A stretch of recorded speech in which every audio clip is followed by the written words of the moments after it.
여러분 평안하십니까? 4월 9일은 부활절을 생각하며 모두가 각 교회에서 예배를 드렸을 것입니다. 오늘도 산소망을 가지고 기쁜 사람들이 되기를 소원합니다. 지난 시간에는 챕터 3 부르심에 대해서 구원은 부르심에 응답하는 것이다 라는 말씀을 드렸습니다. 오늘 이 시간은 부르심에 따라가는 것이 응답이다라는 말씀을 드리고자 합니다. 사람이 사람다워지려면 말씀을 따라가야 합니다. 사람이 하나님의 형상을 회복하려면 먼저 하나님의 말씀을 들어야 합니다. 세상을 제대로 알기 위해서도 먼저 하나님의 말씀을 읽어야 합니다. 높은 기준을 가지고 봐야 세상의 낮은 기준이 보이기 때문입니다. 하나님은 인간의 모든 생각이 헛됨을 아십니다. 그래서 만물보다 부패한 것이 인간의 마음이라는 것을 아십니다. 하나님의 길과 사람의 길은 엇갈리게 되어 있습니다. 하나님은 하나님의 길로 우리를 부르십니다. 믿음이 있으면 내 길이 틀렸다, 내 생각이 틀렸다 하고 자신을 내려놓게 마련입니다. 그렇지 않고 끊임없이 자신을 기준으로 삼으면 아무리 오래 믿었어도 그 신앙의 삶이 달라지지 않습니다. 단지 자기 수준에 머물 뿐입니다. 부르심의 목적은 단 한 가지뿐입니다. 구원입니다. 진정한 도움은 오직 하나님께서 오는 것입니다. 사람을 쳐다보고 사람을 바라보던 눈을 돌려 하나님만 바라는 것이 구원의 시작이고 예배의 시작입니다. 그래서 시편 121편 1절에서 2절에는 내가 산을 향하여 눈을 들리라. 나의 도움이 어디서 올까? 나의 도움은 천지를 지으신 여호와께서로다 라고 했습니다. 하나님의 도움은 오직 구원을 위한 것이고 이 구원이야말로 가장 극적인 신분의 변화입니다. 이전과 이후가 확연히 구분되는 사건입니다. 전에는 호적이 없더니 이제 호적이 생기는 사건입니다. 구원은 알고 보면 호적 정리하는 것입니다. 호적이 없다는 것은 부모가 누구인지 모른다는 뜻입니다. 많은 종교를 설립하는 사람들이 있습니다. 이 종교 저 종교를 기웃거리며 마음을 정하지 못하는 사람들이 있습니다. 어쩌면 불신자들과 다름없이 불안할 것입니다. 많이 아는데 평안이 없고 머리는 큰데 가슴이 서늘합니다. 사람을 많이 만나는데도 기쁨이 없습니다. 오라는 사람도 많고 찾아오는 사람이 많아도 마음을 터놓을 사람이 없습니다. 그런데 하나님의 부르심에 응답함으로써 비로소 호적을 얻는 것입니다. 이제 아버지가 누구인지 내 형제 자매가 누구인지 분명히 알게 됩니다. 베드로전서 2장 10절입니다. 너희가 전에는 백성이 아니더니 이제는 하나님의 백성이요 전에는 국류를 얻지 못하였더니 이제는 국류를 얻은 자니라고 하셨습니다.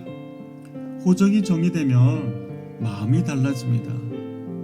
예전에는 방치된 느낌이었는데 더 이상 외면당하는 느낌이 들지 않습니다. 안심이 되고 전에 알지 못했던 기쁨을 맛봅니다. 우리가 부르심에 순종하면 하나님께서 하나님의 백성으로 삼아주십니다. 뭔가를 해서가 아닙니다. 우리가 무슨 자격이 있어서도 아닙니다. 하나님께서 먼저 택하고 부르셨기 때문입니다.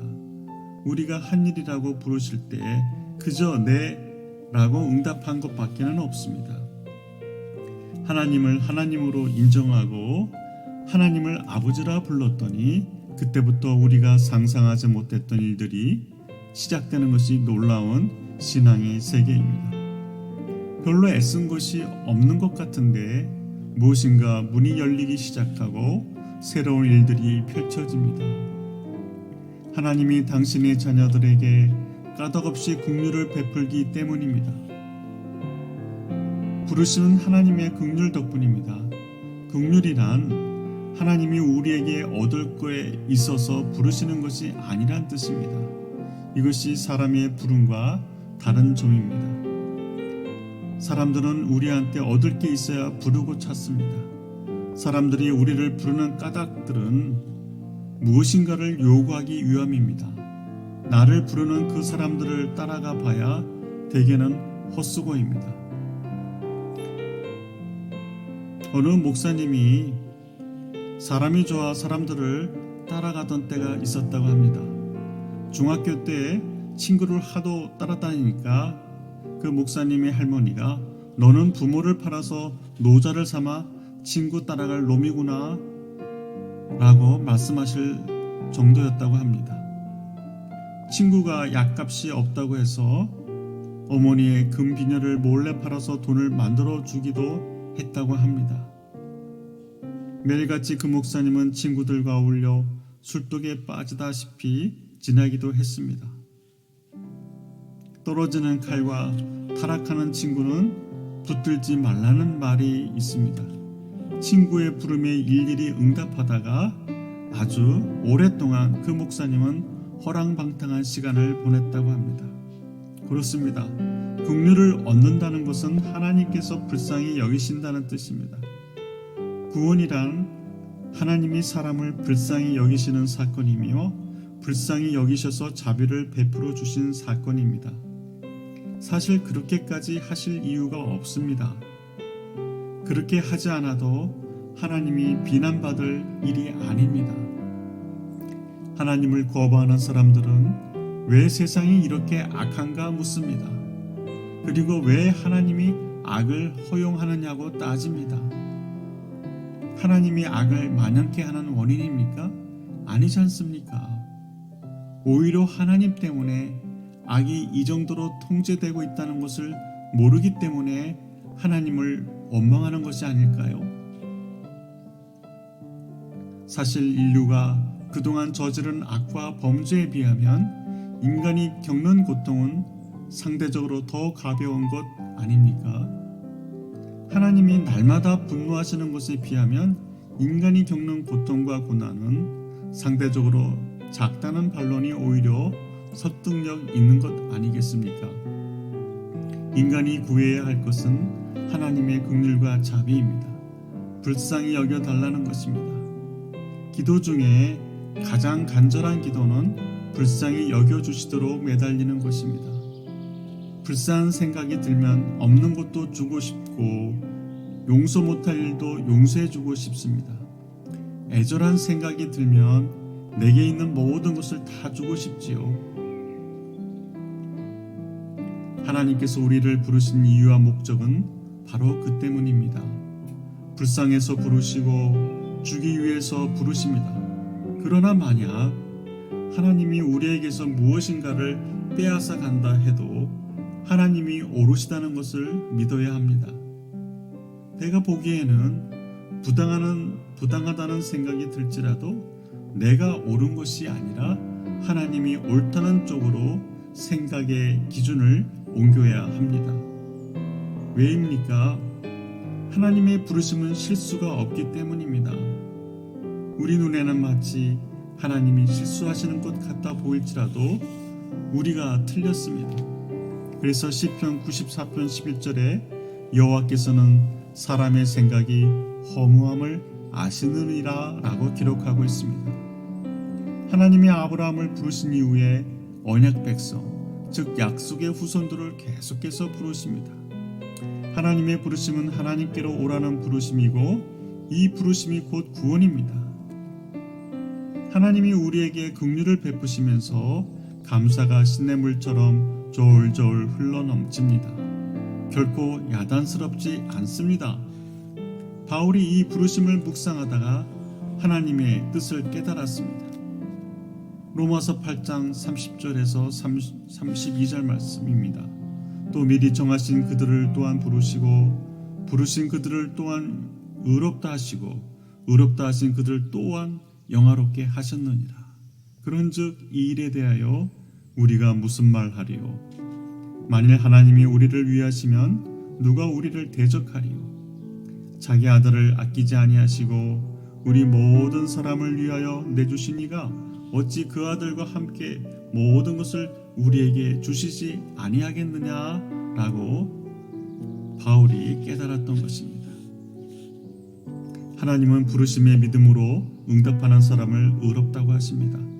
누가 의롭습니까? 세상에 누가 정의롭습니까? 우리는 혼란스러울 때가 많습니다. 정의롭다고 믿었는데 나중에 불의한 정체가 드러나는 사람이 많습니다. 좋은 일을 한다고 소문이 났는데 알고 보니 속이 시커먼 사람들이 많습니다. 목소리가 하도 커서 정의로운 사람인가 했더니 더 악한 사람이라는 사실이 밝혀지는 일이 얼마나 많습니까? 사도 바울이 분명하게 알려줍니다. 하나님이 부르실 때 주저하지 않고 달려가는 사람이 의로운 사람입니다. 바울이 회심하기 전에는 사람들이 부르는 곳을 따라다녔습니다. 유명한 랍비의 부름을 따라갔고 스데반을 죽이자는 사람들의 부름을 따라갔고 크리스찬들을 체포하라는 부름에 열심을 다해 따랐습니다. 그러나 그 모든 게 하나님을 대적하는 일이라는 것을 바울은 깨달았던 것입니다. 항상 우리도 하나님의 말씀으로 깨달아 깊은 소망에 이르는 믿음의 사람들이 되기를 소원합니다. 다음 시간에는 따르는 길은 외롭지만 충만하다라는 말씀으로 여러분과 함께 말씀을 나누고자 합니다. 여러분 감사합니다.